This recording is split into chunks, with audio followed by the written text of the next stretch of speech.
It is something I like to share some ideas and thoughts with you.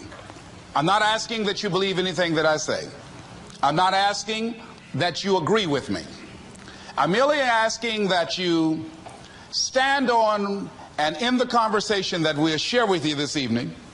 And if there's something that I say that can fit and work for you, I say use it. If not, discard it and let it be. Is that all right? Yeah. Say, that's fair enough. Very good. All right. One of the things I have realized, and many of us have, that if you want something out of life, if you want to change yourself, if you want to acquire something, if there's some goal that you want to reach, that is really not easy as some people will make us feel. That living your dream, changing your behaviors, overcoming negative habits, it's challenging. It's hard. That living alone is just very difficult. And once we begin to come to grips with the fact that living is difficult, life is very challenging. I heard a song once by a guy named Dimples called, "If It Ain't One Thing, It's Another." I say to you, if it ain't one thing, it's 12 others. Always something. You will never ever have a problem-free moment in life. Somebody said, and I like this, that you either in a problem or just left one or headed toward one. Anybody found that to be so? Raise your hand if you know what I'm talking about. I mean, there's always something. So how do we begin to nurture that hunger? What are the characteristics or the qualities of people that are hungry? What will it take for me to get some of the things that I want? And being hungry for those things. Number one, you've got to work on yourself. It's very important that you engage in an ongoing process to develop you. Spend more time on yourself than what you've been spending. It's very important. You owe that to yourself. I was reading a book by Og Mandino called The University of Success. Read one line, gave me a chill. I didn't have to read anything else in the book. He said, many of us never realize our greatness because we become sidetracked by secondary activity. We spread ourselves too thin. Don't know how to say no. And we find ourselves doing all kinds of things and never ever have time to do those things that we need to do to work on ourselves. And then there goes a second. There goes another second. There goes another second. And we can't stop and hold time. And before you know it, you wake up one day and you're behind on your dreams and your bills.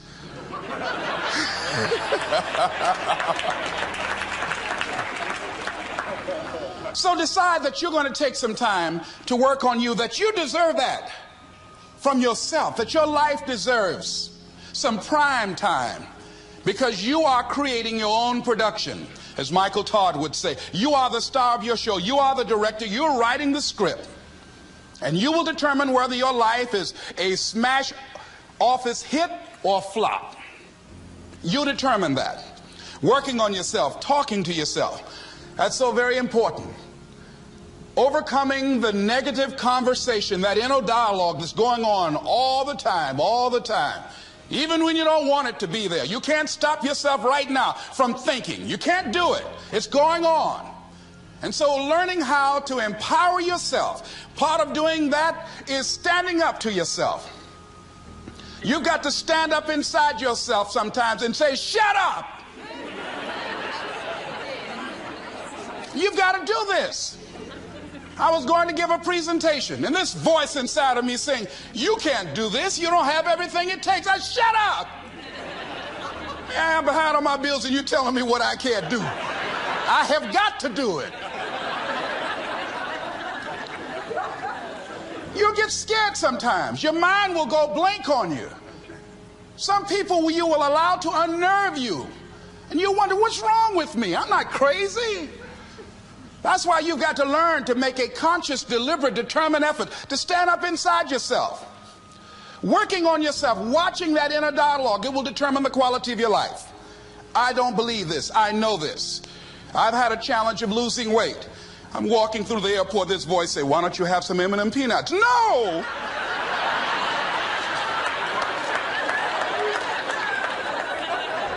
Well, just one. Then after you eat that, you might as well have a Snicker now, you sucker.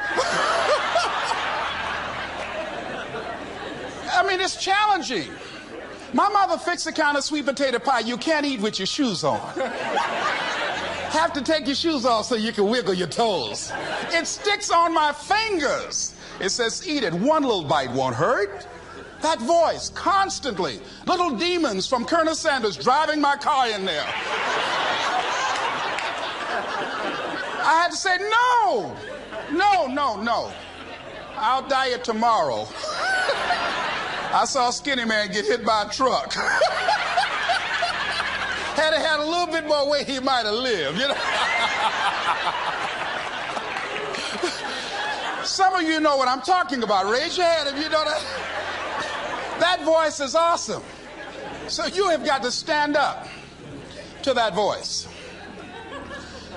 When you're working on something you want to achieve, you have got to stand up to that voice.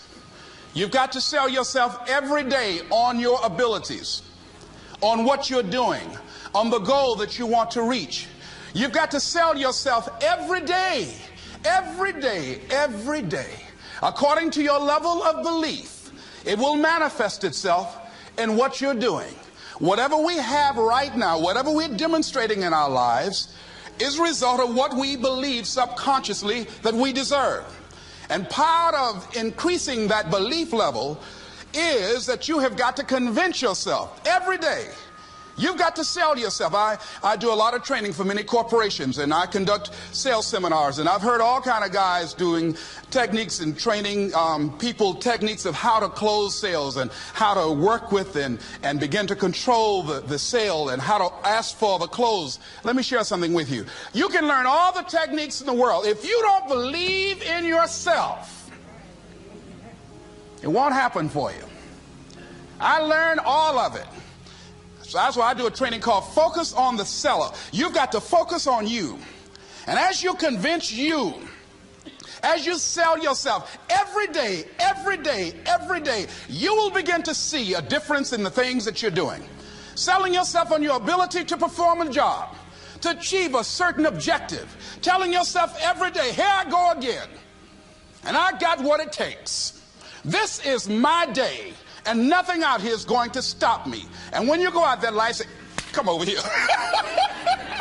Say it again. Well, I'll be back tomorrow. That brings me to the next thing. It takes courage to act.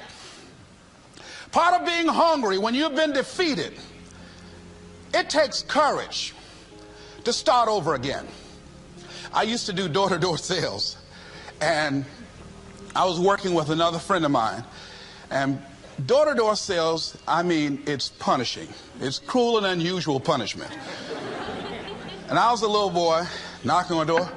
Hello, would you like to buy a nice working television set? No money down? No! Bam! They slammed the door in your face.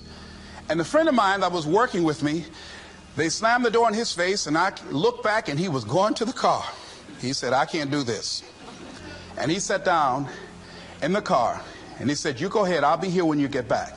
Now, he had a mother and father to take care of him. My mother was ill. I am adopted. I was hungry. I had to go on. I learned something about myself.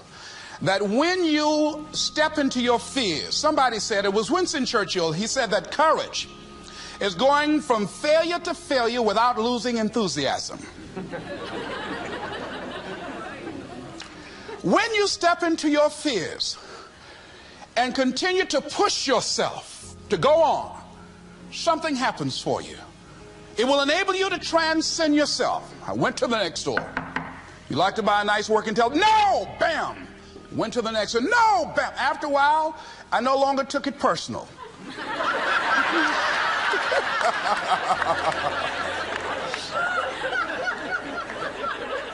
And I began to play a game. I said, well, I know there's a yes out here somewhere. And I'm going to keep on until I find it. And I'm not going home until I do. And I continue to knock on doors. And then somebody eventually would say yes. And I said, are you sure? And I would go in there and I would get the sale. When you have something you want to do, if you don't develop the courage to do that which has been given you to do, and you spend a lot of time going around trying to convince other people or trying to get their approval, what will happen is that you will lose your nerve.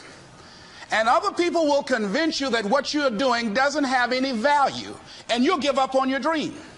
It's an interesting thing about life, I've also found, that if you don't have the courage to act, sometimes, and particularly, if you have something special to do, life will move on you.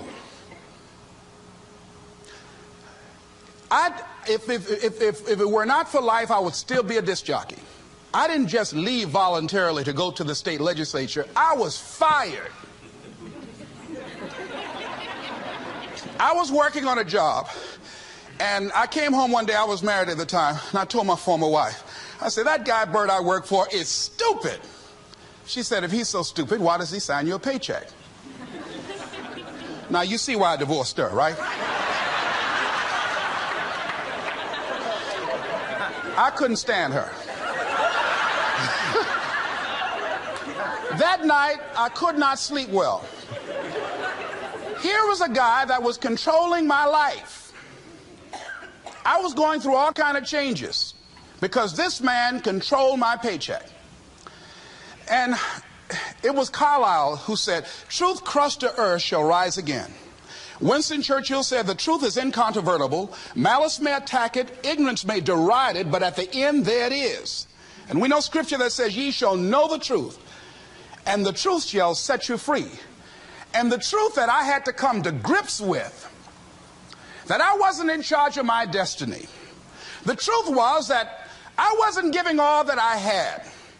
The truth was that there are some things that I wanted to do, but I didn't have the courage to act on those things. And the truth was that Bert Childs was a blessing to me. He made life so miserable for me, I had to start looking at my life differently. I started going to work earlier. I started being the last one to leave there. I started working harder than anybody else. The other guys could not. Why would you work so hard, Les? I said, I'm not working for them. I have been cheating, Bert, I thought. I've been cheating myself and my family. Wherever you are, whatever you're doing, do it with everything that you have. Develop the habit of giving more than what you're paid for. Develop the habit of setting standards that others will be measured by. Someone said, do not go where the path may lead, but go where there's no path and leave a trail. All right? It is easy to be negative today. It is easy to have low morale today. I was at a corporation and they're going through downsizing and going to lay off some 1,500 people over the next few weeks. It's very depressing there. And those people that stay there 9 times out of 10, they're just going to do just enough to keep from getting fired. Anybody can do that. But if you can begin to harness yourself and say that where I am, I'm going to do the best I can with what I got, because that is an expression of who I am.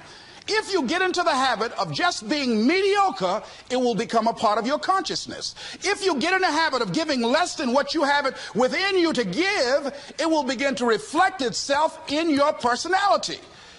It will begin to damage you psychologically. And you don't want to be a part of that kind of self-destructive behavior. And so you want to set some high standards for yourself. The next thing, part of what feeds that hunger, you've got to develop a sense of urgency.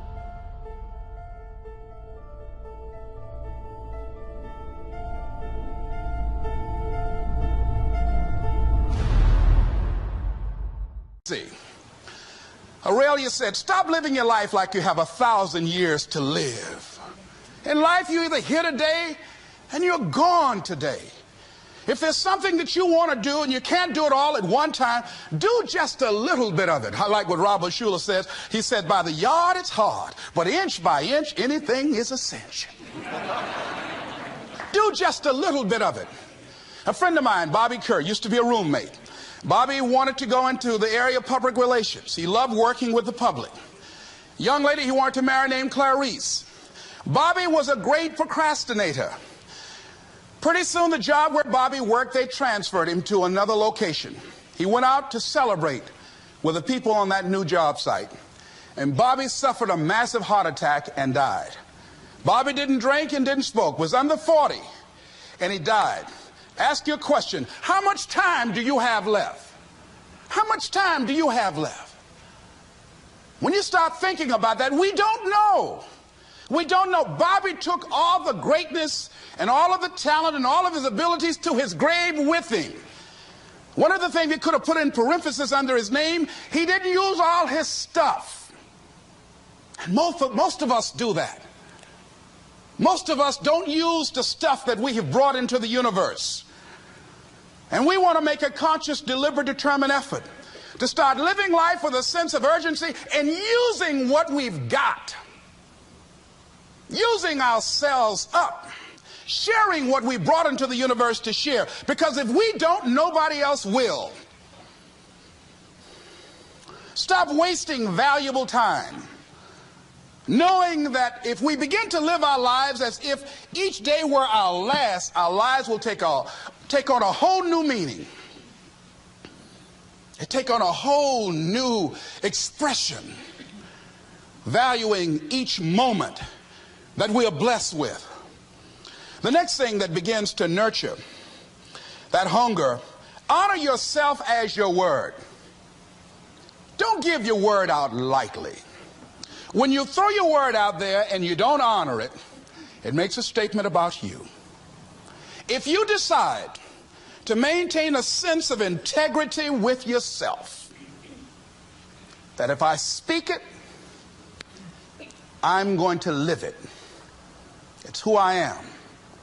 And I'm going to be very cautious in how I give my word to others, and most of all with the commitments that I make to myself. Because I want my life to reflect my words and honoring who I am and what I express.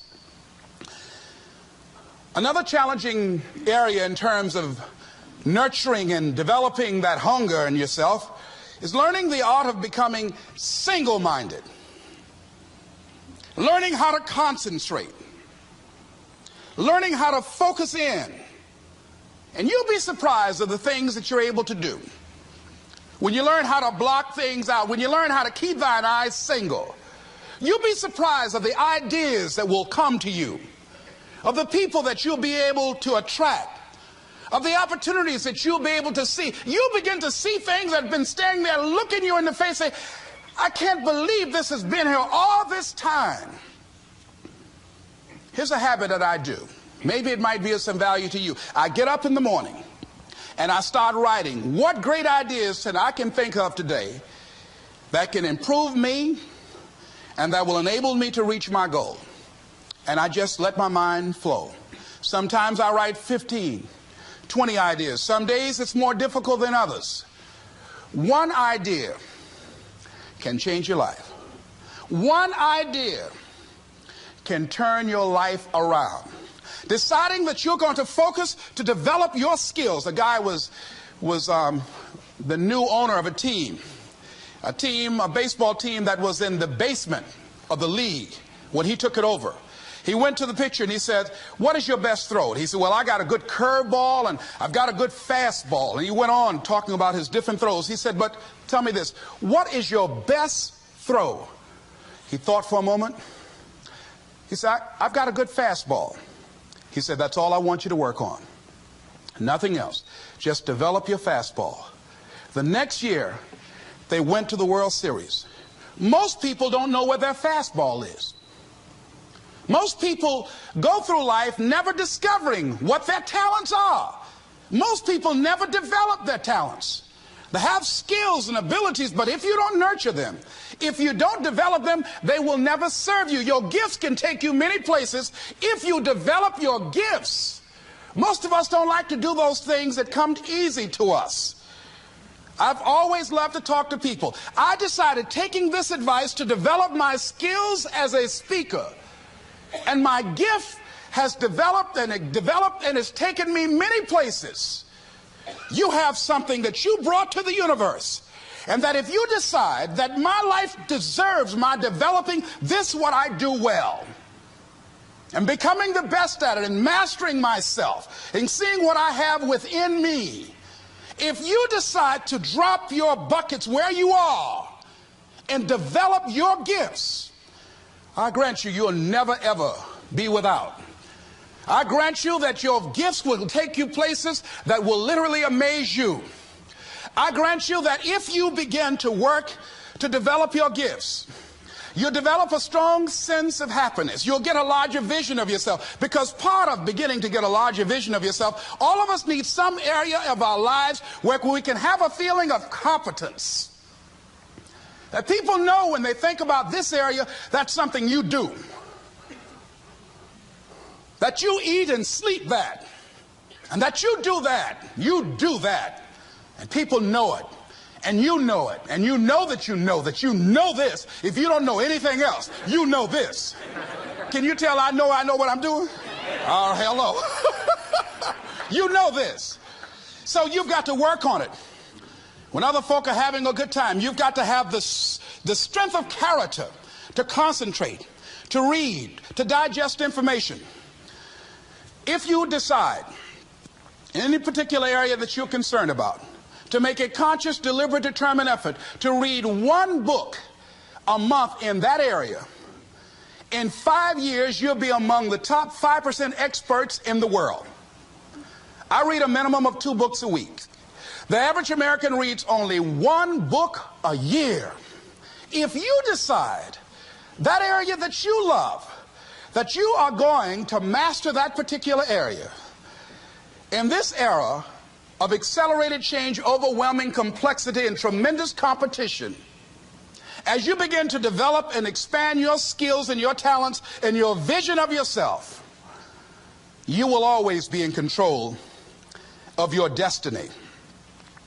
The next thing is, whatever it is that you want to do, you want to do it massively. I have a friend who was telling me that his sales were down. I said, well, how many phone calls you make a day? He said, 25. I said, double them. Make 50 or 75 or 100. He said, oh man, that's just too much. I said, what do you mean too much? You behind on your bills? You're talking about too much? You know one way to get back on your feet real quick is to miss 2 car payments? You talking about you're tired? There's no competition out here. Decide that you're going to push yourself. Most people won't do that. Most people give up on themselves easily. You know the human spirit is powerful. There's nothing as powerful. It's hard to kill the human spirit. They asked Benjamin Disraeli, a man who became the head of a country at a time when Jews were not allowed out after 10 o'clock. They said, how did you do it? How do you achieve it against such great odds? He said, nothing can resist the will of a people that will stake even their existence on the extent of their purpose for good. That when you have a made-up mind, when you decide that you want to do something, I was reading something the other day, he said, the power to hold on in spite of everything, the power to endure, this is the winner's quality. The hunger, the ability to face defeat again and again without giving up. This is a winner's quality. You have that quality within you. When you're hungry, you don't care about the facts. You don't care about the odds. Doug Williams played for the Washington Redskins, quarterback. John Elway of the Denver Broncos in the Super Bowl. Everybody was talking about Elway. After the Super Bowl, when Doug Williams made a historic passing game, they asked him, said, how were you able, in spite of all of the negative publicity saying that you couldn't win, how did you do it? He said, I ignored my critics. I just didn't pay any attention to them.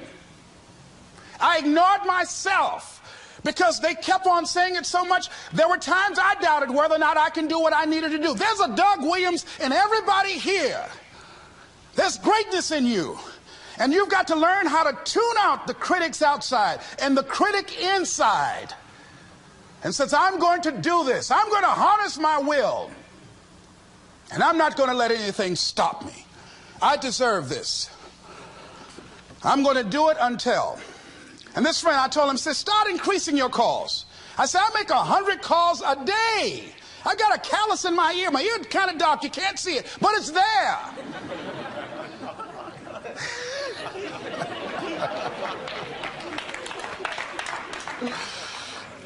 His sales have increased. He's working harder now. The other thing is that if you want something, you have got to be relentless. You've got to learn how to become resourceful. You've got to learn how to become creative. When crises strike in your life, and in the Chinese language, crises mean danger, but it also means opportunity. And this is an opportunity for you to grow. And you've got to be so relentless, regardless of what comes down the pike, that you're always looking for a way to get over, always looking for a way that you can break through, always looking for a way that you can win.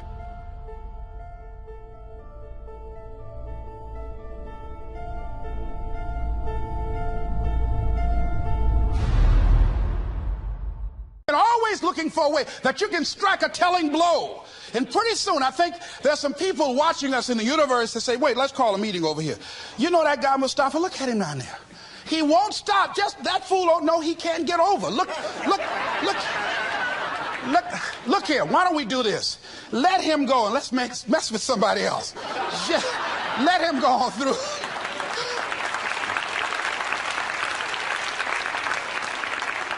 Life will just get tired of whipping you sometimes. And just say, let's just let this one go. I believe this. Now, no one has told me this, but I just kept on kicking. I didn't have sense enough to stop. I was intelligently ignorant. I didn't know what I couldn't do. So I just tried anything. And the fascinating thing about life, because you can't get out of it alive, you might as well have a good time, you know? You might as well have a good time. Live your life with passion, with some drive. I was giving a seminar the other day, and I mentioned that I was going to do some training in August with some young teenagers and take about 100 away to a 2 or 3 day camp and wipe them out. Been working on this. So after the speech, one of the parents walked up to me and said, Mr. Brown, I'd like for you to do something for my son. He's not motivated.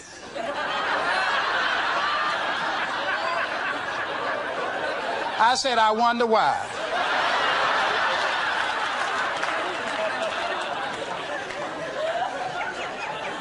I wonder what's wrong with him. He had no fire whatsoever.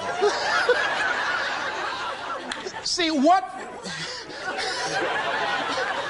you do speak so loudly, folk can't hear what you're saying. And so if you don't have any fire, you know, you've got to watch the people, the relationships that you develop. Have people of kindred mindsets. If you're around folk who are dead and negative all the time, they will affect you. You want people that are around you that have smiles on their faces, looking good. I was telling a group last week, Abraham Lincoln refused to hire a guy because of his face. They said, but the guy can't help it. He said, anybody over 30 is responsible for their face. If you have some depressing face looking at you every day, it affects your blood pressure. Keep these dead faces away from you. It's contagious. This is serious. So you've got to watch your countenance, watch your face, have an uplifted expression, watch your body posture. All of these things affect you psychically. You've got to be the kind of person that you are fearless. Fearless. Folk leave fearless people alone. There's some people walk through a neighborhood and every dog in the neighborhood would bark at them.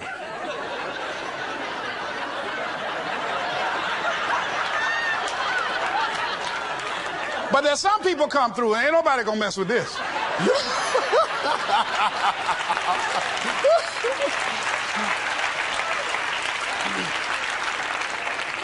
You are unstoppable. And because you are unstoppable, because you've got power that you haven't even begun to use yet, You owe it to yourself to release your brakes. How many of you have the experience of pulling out of your driveway and you mashed on the accelerator and the car was just going, and couldn't move, and you mashed harder and it couldn't move, and then you discovered you had your emergency brakes on, and then you release those emergency brakes and it goes, choo. Have you ever had that experience before? Most of us go through life with our brakes on, holding back, not giving all that we have, not sharing all of ourselves. Most of us go to our graves still holding on rather than releasing it. What are some of those things that keep us from releasing it? Because of past experiences, past defeats, past pain. We look back, well, it didn't work out then. It probably won't work out now. Many people get confused their performances with who they are. I was reading Pat Riley, the coach of the Los Angeles Lakers.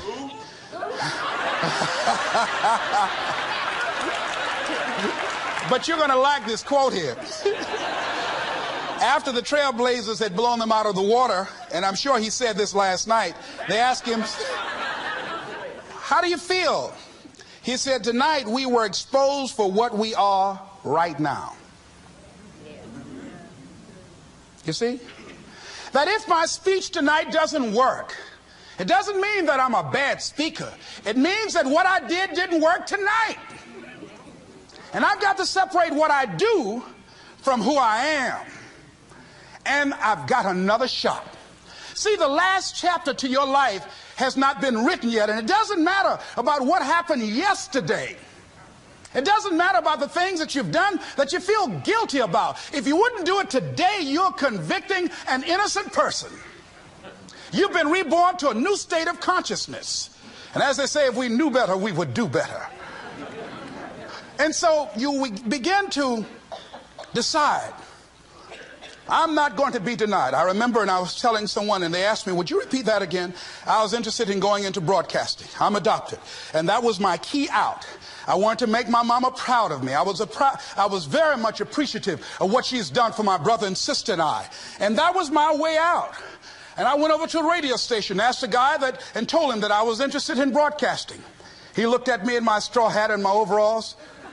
He said, you have any broadcasting background? I said, no, sir, I don't. What do you do? I cut grass. Young ladies asked me what kind of work I do, and I was working on a garbage truck. I say, well, I'm a sanitary technician. He said, we don't have any job for you. I decided that was something I was going to do. I decided I'm unstoppable. I'm going to go up in here and I'm going to do this. I started going to the radio station every day, developing a relationship with the people that were doing what I wanted to do.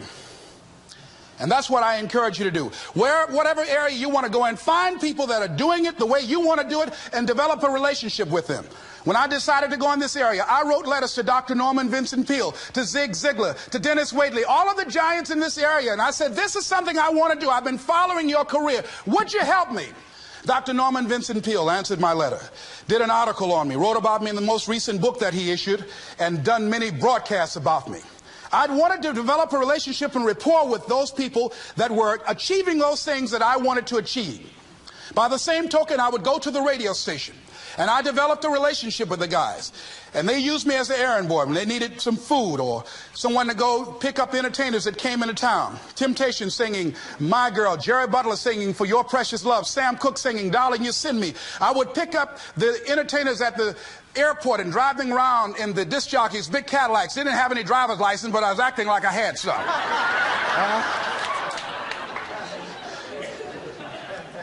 Every day I used to go home and work on my communication skills, developing myself. It was Whitney Young. He said, it's better to be prepared for an opportunity and not have one than to have an opportunity and not be prepared. Start working and developing yourself now and prepare yourself for what it is that you want, because you expect to get it. And when the disc jockeys were in the control room, I would go in and watch them and develop a trust level, and they would let me stay, and I would watch and observe them working the controls. When you want something out of life, don't worry about how you're going to get it. How is none of your business. The most difficult thing it is to hold the vision. It's to hold the vision. So there I was at the radio station. A guy was on the air and he started to drink by the name of Rock. I was outside the window looking at him and watching. Hungry and ready, saying, drink, Rock, drink. Pretty soon the phone rang. It was the general manager. I said, hello? He said, Les, this is Mr. Klein. I said, I know. He said, Rock can't finish his program. He's slurring his words. I said, I know. Can you work the controls until one of the other disc jockeys come in? Would you call them? I said, yes, sir. I hung the phone up. I said, now he must be thinking I'm crazy. I called my mama and my girlfriend Cassandra. I said, y'all come out on the front porch and turn up the radio. I'm about to come on the air.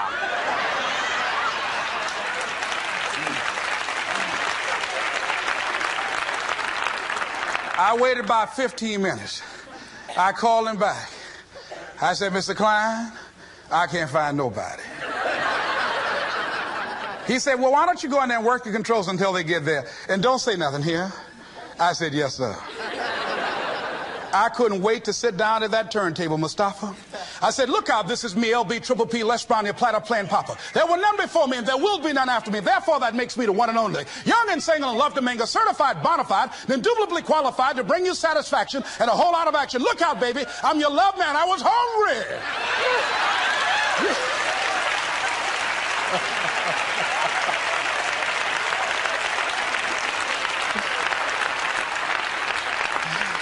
Shake somebody's hand on your right and left and say, you've got to be hungry.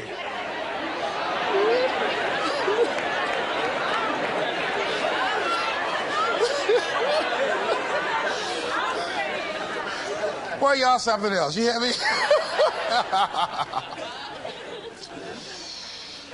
You want to be persistent about what it is that you want to achieve. Alexander Graham Bell said, what this power is, I cannot say.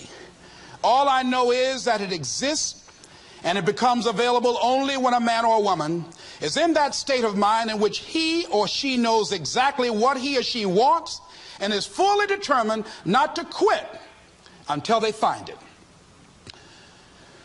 When our children are learning how to walk, how many times will your baby attempt to walk and fall and you just say, just sit down, don't try anymore, you've fallen 20 times. Just sit down somewhere, busting your lip and everything, getting in folks' way. When will a baby walk?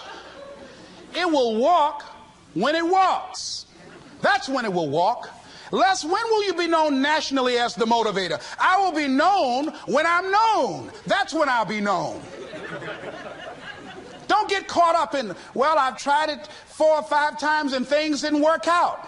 If there's something that you want and you're hungry for it, you've got to do whatever is necessary until. And when you give the best you can and that's not enough, you must do what is required. And don't give up on yourself. Don't throw the towel in so quickly. Many people give up on the 1-yard line, where if they have the determination just to keep on knocking. It's a funny thing about life. If you're home one day and someone is knocking on the door and you say, I don't want to be bothered today, and if that person just keep on knocking, can you believe that fool's still knocking? Pretty soon you say, what is it? What do you want? And that's how you've got to be about your dream. Some people, well, I guess ain't nobody home. I knocked on the door, but nobody came. I heard the television on and people were moving around, but I guess opportunity probably went out the back door. Oh, no. See, life is not just that simple. It's not that cut and dry. And that's why most people never realize their personal greatness, because they're casual about life. And when you are casual about life, you will end up a casualty. Life is serious business. So I encourage you to be persistent, to not decide that, well, I've done the best I can. I guess I just can't have it. Don't make that decision. Many of us make premature decisions about ourselves. Calvin Coolidge said something, a man who was a president that was not known for his eloquence or making any historical decisions. but something he wrote about persistence. And he says, press on. Nothing can take the place of persistence. Talent will not. The world is full of unsuccessful people with talent. Genius will not. Unrewarded genius is almost a proverb. Education alone will not. The world is full of educated derelicts. Persistence and determination alone are omnipotent. There's a person that is the embodiment of persistence and determination. A person who decided that some time ago that I'm not going to take anything to my grave with me. I'm going to use myself up, and I'm going to give and give and give until my last breath. This summer, I'm going to be working for her and with her doing training, teaching young people techniques and strategies on how to manifest their personal greatness, teaching them techniques and strategies that will change them at the subconscious level, changing their value systems, and let them see the major role they can play in society.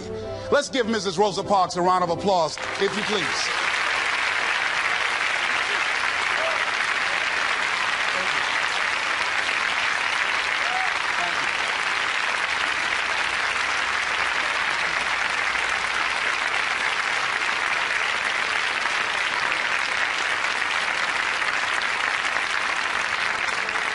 Here we are in the presence of greatness.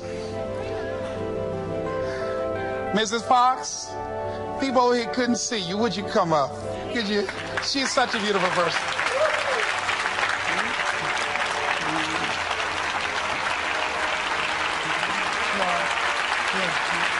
Beautiful person.